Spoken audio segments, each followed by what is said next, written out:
Hello, welcome to back S for study. তোমাদের সবাইকে চ্যানেলে স্বাগত। তো আমি তোমাদের প্রতিদিন রাত্রি 10টার সময় লাইভ ক্লাস নিচ্ছি। তো সেখানে আমাদের যে টপিকগুলো আলোচনা করা হচ্ছে সেই সম্পর্কে আমাদের যে কনসেপচুয়াল ভিডিওগুলো সেগুলো আমরা নিয়ে আসবো। তো আজকে যেটা নিয়ে এসেছি সেটা হচ্ছে ভূগোলের ফার্স্ট টপিক আমাদের সোলার সিস্টেম বা সৌরজগৎ। সেটা আমরা পার্ট 1, পার্ট 2, পার্ট 3 করে দেখো। একটি ভিডিওতে পুরো চ্যাপ্টার তো শেষ করা সম্ভব নয়, তাই একটা ভিডিওতে যতটা সম্ভব আমি তোমাদেরকে দিচ্ছি, তারপরে সেটা বাকিটা পার্ট পেয়ে আবার যেটা বেঁচে থাকবে সেটা পার্ট 3তে আলোচনা করব। তো দেখো আমি হেডিংয়ে দেওয়া আছে আমাদের উপরে যে সৌরজগৎ, সোলার সিস্টেম পার্ট 1, ঠিক আছে, বিষয় ভূগোল, ঠিক আছে। তো দেখো সৌরজগৎ মানে তোমাদেরকে বললাম সোলার সিস্টেম।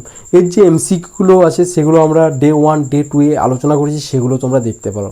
আর অবশ্যই চ্যানেলটা সাবস্ক্রাইব, ভিডিওটা লাইক, আর অবশ্যই বন্ধুদের মধ্যে শেয়ার করে দেবে যাতে আরও বেশি বেশি ভিডিও আনতে পারি, আবার বেশি বেশি মোটিভেট হতে পারি। তো চলো, অনেকদিন ভিডিও করিনি, আস্তে আস্তে আসছি, ভিডিও লাইনে ফিরে আসছি, ঠিক আছে, নিজেকে মোটিভেট করছি। যাই হোক, বেশি বক বক করবো না, ঠিক আছে, নিজের যে ক্লাস সেটাতে ফিরে আসবো। তো নিজের সেট আপ আস্তে আস্তে তৈরি করছি। তো দেখো, অবশ্যই তোমরা একটি ভূগোলের খাতা করবে, সেখানে এই বিষয়গুলো নোট করবে, একদম যতগুলো আমাদের দরকার চাকরি পরীক্ষায় সেগুলোই আমরা আলোচনা করব। তো দেখো সৌরজগৎ, ফার্স্ট আমাদেরকে জানতে হবে যে সৌরজগৎ কী। দেখো সৌরজগৎ কি আমাদের পরীক্ষাতে আসে না, কিন্তু সৌরজগতের ভিতর যে জিনিসগুলো আছে, যে টপিকগুলো আছে সেগুলো সম্বন্ধে আমাদের আসে। তো দেখো সৌরজগৎ কি তোমরা লিখে রাখতে পারো খাতার মধ্যে, যে সূর্য এবং তার মহাকর্ষীয় টানে আবদ্ধ হয়ে সূর্যকে কেন্দ্র করে ঘূর্ণীয়মান গ্রহ, উপগ্রহ, বামন গ্রহ, গ্রহাণু, ধূমকেতু ও উল্কাপিণ্ড নিয়ে গঠিত পরিবারই সৌরজগৎ। তাহলে সৌরজগৎ কি সূর্য এবং তার মহাকর্ষীয় টানে, যে সূর্যের মহাকর্ষীয় টানে যেসব আমাদের গ্রহ, উপগ্রহ, গ্রহাণু এসব পরিক্রমণ করছে, তাছাড়া ধূমকেতু যেসব রয়েছে সেগুলোকে একসাথে আমাদের সৌরজগৎ বলা হচ্ছে। তো এই সব সম্পর্কে আমরা এই সৌরজগৎ চ্যাপ্টারে পড়ব। কী সম্বন্ধে? গ্রহ সম্পর্কে, উপগ্রহ সম্পর্কে, বামন গ্রহ সম্পর্কে, গ্রহাণু সম্পর্কে, ঠিক আছে। তা তোমরা বুঝে গিয়েছো যে সৌরজগৎ জিনিসটা কি। এটা আমাদের পরীক্ষাতে, আমি আবার বলছি, আসে না, কিন্তু যেহেতু সৌরজগৎ চ্যাপ্টারটা করছি সে তার জন্য তোমরা খাতার ওপরে হেডিং দিয়ে রাখতে পারো যে সৌরজগৎ কী।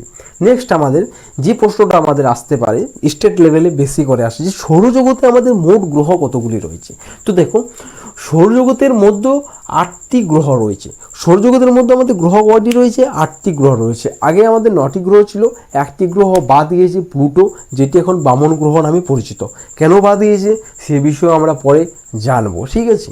তো দেখো এবার কি, সূর্য থেকে দূরত্ব অনুসারে দেখো এভাবে তোমরা পয়েন্ট দিয়ে লিখবে। 1 নম্বর পয়েন্টে এটা লিখবে, 2 নম্বর পয়েন্টে তোমরা এটা লিখবে। পয়েন্ট হিসাবে তোমরা যদি লেখো তাহলে আমারও বলতে সুবিধা হবে যে আমি 3 নম্বর পয়েন্টে যেটা লিখেছি সেটা মনে করো, ঠিক আছে। তো দেখো 2 নম্বর পয়েন্টে কী লিখবে, যে সৌরজগতের মধ্যে 8টি গ্রহ রয়েছে।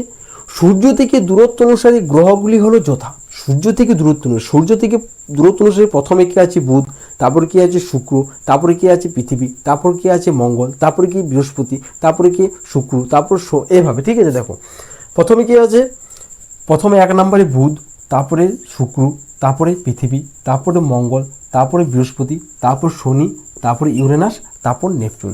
বুধ, শুক্র, পৃথিবী, মঙ্গল, বৃহস্পতি, শনি, ইউরেনাস, নেপচুন। প্রথমে বুধ, শুক্র, পৃথিবী, মঙ্গল, এই 4টি, বুধ, শুক্র, পৃথিবী, মঙ্গল। তারপর কি বৃহস্পতি, শনি, ইউরেনাস, নেপচুন। এইভাবে তোমাদেরকে মনে রাখতে হবে। তাহলে দূরত্ব অনুসারে আমাদের হয়ে গেল, সূর্য থেকে দূরত্ব অনুসারে কে প্রথমে আছে, কে দ্বিতীয়তে আছে, কে তৃতীয়তে আছে, মনে রাখবে। এবার আমাদের 3 নম্বর পয়েন্ট যেটা মনে রাখতে হবে, আয়তন অনুসারে প্রথমে কে। দেখো আমাদের সূর্য থেকে দূরত্ব অনুসারে হয়ে গেল। এবার আয়তনে সব থেকে বড় গ্রহ কে, আয়তনের দিক থেকে যদি বলা হয় সব থেকে বড় গ্রহ তাহলে হচ্ছে বৃহস্পতি হচ্ছে আমাদের 1 নম্বরে আয়তনে। 2 নম্বরে কি আছে আমাদের, 2 নম্বরে আমাদের হচ্ছে শনি, 2 নম্বরে কি শনি গ্রহ, 3 নম্বরে ইউরেনাস, 4 নম্বরে নেপচুন আয়তনের দিক দিয়ে। এবার যদি বলে সব থেকে ছোট গ্রহকে, তাহলে আয়তনের দিক থেকে সব থেকে শেষে কি আছে, 8 নম্বরে বুধ, তাহলে সব থেকে ছোট গ্রহ বুধ।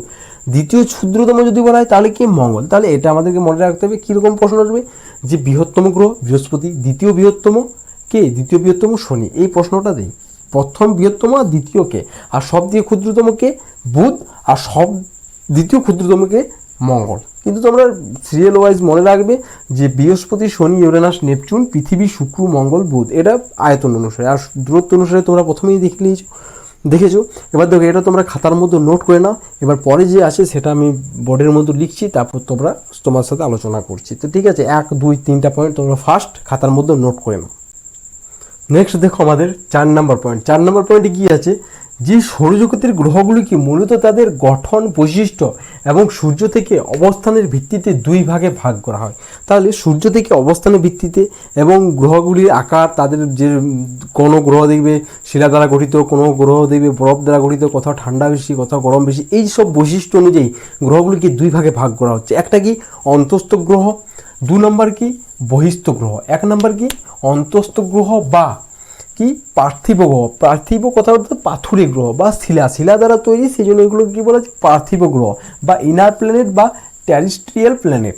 2 নম্বর কি বহিস্থ গ্রহ বা গ্যাসীয় দানব। গ্যাসীয় গ্রহ কেন বলা হচ্ছে গ্যাসীয় দানব বা গ্যাসীয় গ্রহ, কারণ এখানে প্রচুর পরিমাণে গ্যাস দ্বারা গঠিত গ্রহগুলি। বা আউটার প্ল্যানেট বা জোভিয়ান প্ল্যানেট, যা বলবে তোমরা, ঠিক আছে। জোভিয়ান প্ল্যানেট, তোমাদের এরকম প্রশ্ন দিতে পারে যে নিচের কোনটি জোভিয়ান প্ল্যানেট, ঠিক আছে, বা জোভিয়ান গ্রহ বা আউটার প্ল্যানেট, এরকম। তো 2 ভাগে ভাগ করায়, একটা অন্তস্থ আর একটা বহিস্থ। এবার দেখো আমাদের 5 নম্বর পয়েন্টে কি জানতে হবে, যে অন্তস্থ ও বহিস্থ গ্রহের মধ্যে কতগুলি পার্থক্য জানতে হবে। দেখো এই যে অন্তস্থ গ্রহ, কোন গ্রহগুলোকে অন্তস্থ বলা হয়, মনে রাখবে প্রথম যে 4টি গ্রহ আছে সেগুলোকে অন্তস্থ গ্রহ বলা হয়, বুধ শুক্র পৃথিবী মঙ্গল। বাকি যে 4টা রয়েছে সেই 4টাকে কি বলা হয়, বহিস্থ গ্রহ বলা হয়। কি কি, বৃহস্পতি শনি ইউরেনাস নেপচুন, এই 4টাকে। তো ফার্স্ট পয়েন্ট আমাদের যেটা জানতে হবে, ফার্স্ট পয়েন্ট আমাদের এটা জানার যে কোনগুলো আমাদের অন্তস্থ গ্রহ। অন্তস্থ গ্রহ হচ্ছে আমাদের, দেখো 5 নম্বর পয়েন্ট আমাদের পার্থক্য জানতে হবে অন্তস্থ গ্রহ ও বহিস্থ গ্রহের মধ্যে। 1 নম্বর পয়েন্ট আমাদের এটা যে বুধ শুক্র পৃথিবী মঙ্গল এই গ্রহগুলো হচ্ছে অন্তস্থ, আর বহিস্থ কোনগুলি, বৃহস্পতি শনি ইউরেনাস নেপচুন। প্রথম 4টি অন্তস্থ গ্রহ, তারপরের 4টি কি বহিস্থ গ্রহ। নেক্সট আমাদের 2 নম্বর পয়েন্ট কি জানতে হবে, যে সূর্যের কাছাকাছি অবস্থিত। অন্তস্থ গ্রহগুলি সূর্যের কাছাকাছি অবস্থিত, বহিস্থ গ্রহগুলি তাহলে কি হবে, সূর্য থেকে অবস্থিত অনেক দূরে অবস্থিত, ঠিক আছে। প্রথম 4টি কি অন্তস্থ গ্রহ, তারপর আরম্ভ হচ্ছে আমাদের বহিস্থ গ্রহ। নেক্সট আমাদের যেটা জানতে হবে, যে অন্তস্থ গ্রহগুলি কি বহিস্থ গ্রহের তুলনায় ছোট। অন্তস্থ গ্রহগুলি কি বহিস্থ গ্রহের তুলনায় ছোট, মানে কি আকারে ছোট। দেখো এখানে যেহেতু লেখার অতটা জায়গা নেই পড়ি, সেই জন্য আমি ছোট করে লিখে দিই যে আকারে ছোট। এটা কিভাবে লিখবে তোমরা পয়েন্টটা, যে অন্তস্থ গ্রহগুলি বহিস্থ গ্রহের তুলনায় ছোট, আর বহিস্থ গ্রহের জায়গায় কী লিখবে, যে বহিস্থ গ্রহগুলি অন্তস্থ গ্রহের তুলনায় বড়, ঠিক আছে। নেক্সট পয়েন্ট আমাদের কি 4 নাম্বার, যে প্রধানত শিলা ও ধাতু দিয়ে তৈরি। যে অন্তস্থ গ্রহগুলো আছে সেগুলো আমাদের প্রধানত শিলা ও ধাতু দিয়ে তৈরি, তাই এগুলোকে পার্থিব পাথুরে গ্রহ বলা হয়, ঠিক আছে। নেক্সট আমাদের এটা কি বহিস্থ গ্রহ কি প্রধানত গ্যাস ও বরফ দিয়ে গঠিত। শনি বৃহস্পতি এই যেসব গ্রহগুলো কি আমাদের গ্যাস আর বরফ দিয়ে গঠিত। প্রধানত যেটা আমাদের গ্যাসটা থাকছে সেটা হচ্ছে হাইড্রোজেন হিলিয়াম। তাছাড়া যেটা আমাদের ইউরেনাস গ্রহে মিথেন পাওয়া যাচ্ছে, সেই জন্য তাকে সবুজ গ্রহ বলা হচ্ছে। নেক্সট কি অন্তস্থ গ্রহে উপগ্রহ সংখ্যা কম বা নেই। আমাদের অন্তস্থ যে গ্রহগুলো আছে, যেমন প্রথমে কি বুধের কোনো উপগ্রহ নেই, শুক্রর কোনো উপগ্রহ নেই, পৃথিবীর উপগ্রহ কয়টি, 1টি, চাঁদ, মঙ্গল উপগ্রহ কয়টি, 2টি, ফোবস ডোমস। তো এরকম যেগুলো আমাদের বহিস্থ গ্রহ আছে তাদের উপগ্রহ সংখ্যা অনেক বেশি, বৃহস্পতির অনেক, শনির অনেক। যদি বলা হয় একটা প্রশ্ন তোমরা মনে রাখো, আমি লাইভ ক্লাসে আলোচনা করেছিলাম যে সব থেকে বেশি কোন গ্রহের বেশি উপগ্রহ রয়েছে, অ্যান্সারটা কি শনির সব থেকে বেশি উপগ্রহ রয়েছে। নেক্সট কি বললাম, এটা বেশি উপগ্রহ। দেখো আরেকটা পয়েন্ট আমাদেরকে জানতে হবে, 6 নম্বর পয়েন্ট। 6 নম্বর পয়েন্ট কি, যে অন্তস্থ গ্রহের কোনো বলয় নেই।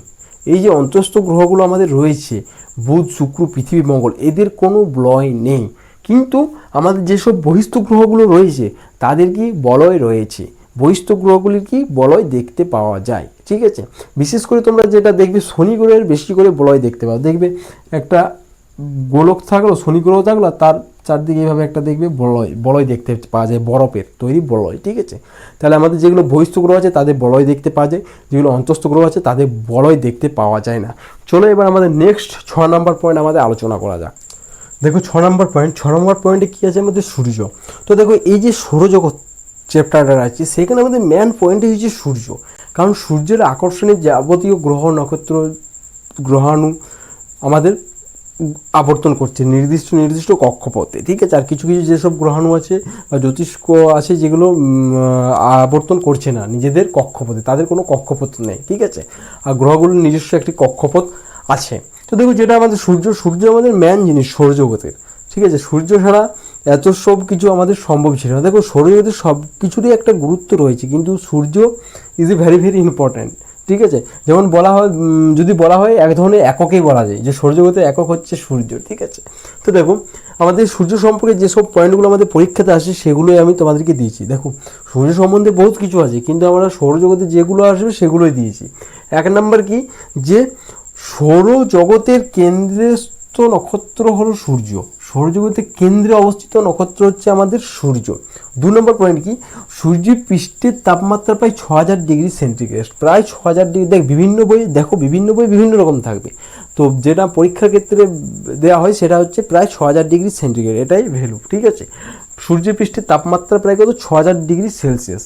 3 নম্বর পয়েন্ট, সূর্য অত্যন্ত গরম গ্যাস দ্বারা গঠিত হাইড্রোজেন ও হিলিয়াম। ঠিক আছে, প্রায় সবটাই বলতে গেলে কিছু পরিমাণ বাদ দিয়ে হাইড্রোজেন আর হিলিয়াম দ্বারা গঠিত আমাদের কি, সূর্য। সূর্য ঠিক আছে। নেক্সট দেখো 4 নম্বর পয়েন্ট, সূর্য হলো সৌরজগতের তাপ এবং আলোর উৎস। এটা নর্মাল পয়েন্ট, ছোটো দিকে পড়ে আসছে যে সূর্য হলো সৌরজগতের তাপ এবং আলোর উৎস, এটা কোনো বড় প্রশ্ন নয়। 5 নম্বর পয়েন্টটা দেখো, যে পৃথিবীর চেয়ে 13 লক্ষ গুণ বড়। এটা বারবার পরীক্ষাতে আমাদের যে পৃথিবীর চেয়ে সূর্য কত গুণ বড়, 13 লক্ষ গুণ বড়। আর এটাতে যে কত গুণ ভারী, 3000 গুণ ভারী। এখানে লেখা নেই অবস্থিত পয়েন্টটা, তোমরা মনে রাখবে যে কত গুণ ভারী, 3000 গুণ ভারী। সূর্য পৃথিবীর থেকে কত গুণ ভারী, 3000 গুণ ভারী। পয়েন্টটা মনে রাখবে, লিখে নেবে। 6 নম্বর পয়েন্ট দেখো, সূর্যের আলো পৃথিবীর আসতে সময় লাগে 8 মিনিট 20 সেকেন্ড। এই প্রশ্নটা ভেরি ভেরি ইম্পর্টেন্ট। সূর্যের আলো পৃথিবীতে আসতে কত সময় লাগে, 8 মিনিট 20 সেকেন্ড। 7 নম্বর পয়েন্ট দেখো, যে সূর্যের কেন্দ্র নিউক্লিয় সংযোজন প্রক্রিয়ায় হাইড্রোজেন হিলিয়ামে রূপান্তরিত হয়, এর ফলে প্রচুর তাপ ও আলো উৎপন্ন হয়। তাহলে যে সূর্য থেকে আমরা প্রচুর তাপ এবং আলো পাচ্ছি, সেটা কি, নিউক্লিয় সংযোজন প্রক্রিয়া। নিউক্লিয় সংযোজন প্রক্রিয়ার মাধ্যমে হাইড্রোজেন হিলিয়ামে রূপান্তরিত হয়ে প্রচুর তাপ এবং আলো উৎপন্ন হচ্ছে। তাহলে সূর্য সম্পর্কে আমরা জেনে গেলাম 6 নাম্বার পয়েন্টে। তাহলে আমাদের 6টা পয়েন্ট আলোচনা করা হলো, এবং পার্ট 1-এর আমাদের যে লাস্ট পয়েন্ট আলোচনা করব 7 নাম্বার, সেটা হচ্ছে জ্যোতিষ্ক। দেখো আমাদের সৌরজগতে যাবতীয় গ্রহ, উপগ্রহ, গ্রহাণু সবগুলোই আমাদের জ্যোতিষ্ক, কিন্তু জ্যোতিষ্কর নির্দিষ্ট কতগুলো দেখো ভাগ হিসাবে আছে। দেখো কেমন জ্যোতিষ্ক কাকে বোঝে সেটা দেখো। জ্যোতিষ্ক বলতে মহাকাশে অবস্থিত সকল প্রাকৃতিক বস্তুকেই বোঝায়, কিন্তু দেখো যেগুলোর নিজস্ব আলো নেই, ঠিক আছে, সেগুলোকে আমরা কি বলবো, সেগুলোকে নক্ষত্র বলবো কি বলবো না। দেখো, আর যে জ্যোতিষকে নিজে আলো ও তাপ দেয় তাকে নক্ষত্র বলে। যে জ্যোতিষ্ক আমাদের তাপও দেয় না, আলো দেয় না, সেগুলোকে আমরা গ্রহ বলবো। ঠিক আছে, এরকমভাবে ভাগ আছে। তো দেখো জ্যোতিষ্ক কাকে বলছি, জ্যোতিষ্ক বলতে মহাকাশে অবস্থিত সকল প্রাকৃতিক বস্তুকেই বোঝায়, আর যে জ্যোতিষ্ক নিজে আলো ও তাপ দেয় তাকে নক্ষত্র বলে। ঠিক আছে, তাহলে আমরা 7টা পয়েন্ট আলোচনা করলাম, তোমরা স্ক্রিনশট করে রাখো, খাতার মধ্যে নোট করে নেবে। পার্ট 1-এ আমরা 7 অবধি আলোচনা করলাম। এবার আমরা 8 নম্বর পয়েন্টে গ্রহ সম্পর্কে আলোচনা করব। সেখানে বিভিন্ন গ্রহ, বুধ, শুক্র, পৃথিবী, মঙ্গল এসব আলোচনা করব, এবং অবশ্যই 2-3-4টা পার্টের মধ্যে আমরা এই যে সোলার সিস্টেম টপিকটা শেষ করব। তারপর রেকর্ডের মাধ্যমে যেসব MCQগুলো আছে প্রিভিয়াস ইয়ার, সেগুলোও আমরা আলোচনা করব। তো এই পর্যন্ত ভিডিওটা, অবশ্যই ভিডিওটা বন্ধুদের মধ্যে শেয়ার, লাইক এবং চ্যানেলটা অবশ্যই সাবস্ক্রাইব করে দেবে। Thank you.